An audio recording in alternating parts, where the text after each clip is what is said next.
Hi, so this quick tutorial is if you need to resurrect your sourdough starter. So I've got a really nice healthy one like here that I keep in the fridge. You can see it's active. Let me lift the camera up. It's bubbly. It just comes out the fridge and it just has loads of activity.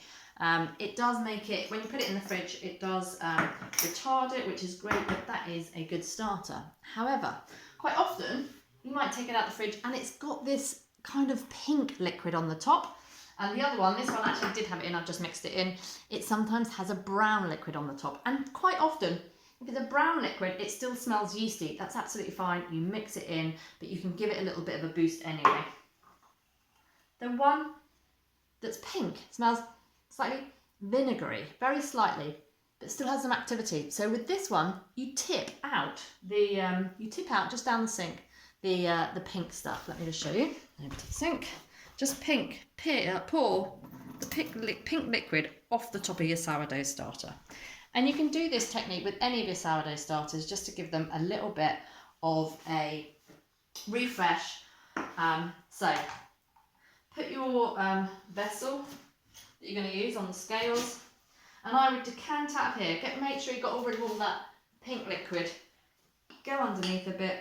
Hopefully even if there's no activity, you'll be surprised, hopefully, that you'll be able to resurrect this. And out of this, you're decanting about half, so about 40 grams.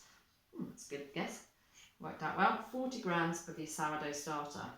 Right, just keep this one in case you need it. Pop that back in the fridge. But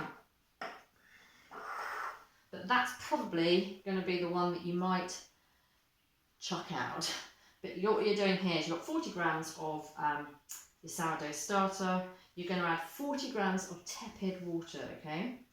So that'll make it up to 80 grams. There we go, 80 grams.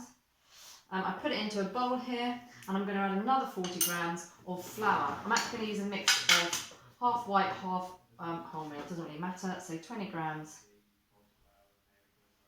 of white. So you're using 40, 40, 40. 20 grams of wholemeal, just because I like the combination of the different, it's a balanced diet for my starter. So 40 grams of flour in total. It doesn't matter if you only have one type of bread flour. It's a strong bread flour as I'm using here. So we now have 40, 40, 40 of everything. And you're also going to need a clean jam jar, because that's what we're doing. There's obviously maybe some bacteria that's got in there. Make sure it's a really clean jam jar. You want to clean it out, put some really hot water in it. Once you've used that, then you'll be able to sort of maybe even swirl around some boiling water, but be careful, don't put boiling water in straight from cold. It might smash the jar. I do believe Mark might be coming in a minute, so we will have a guest. And you're mixing it up. If you ever made the sourdough starter from the beginning, then you'll realise this technique is quite normal. So you've made your sourdough, this is going to be your new sourdough starter, so not that one. And what you're doing, give it a really good mix. And what you're going to do is you're going to put it now into your clean jar. This is your new starter, thoroughly mixed. Here we go.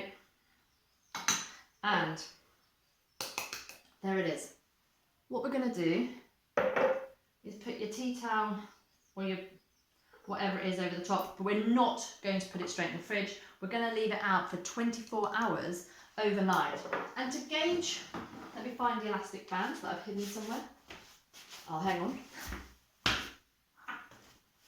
To gauge the activity, a trick is to, once it's flat in there, is to put an elastic band at the level of where your sourdough starter is, and then you'll be able to see if it's growing and bubbling away, because it will come up the side of there. So we're leaving this out on the side for 24 hours, and then tomorrow, if it needs a bit of reactivity still, you take out half and you refeed as you normally would, but leave it on the side, and you can do that for a couple of days just to really give it a boost, and then put it back in the fridge. But I think you should need to do this once. Let's look at it tomorrow in 24 hours.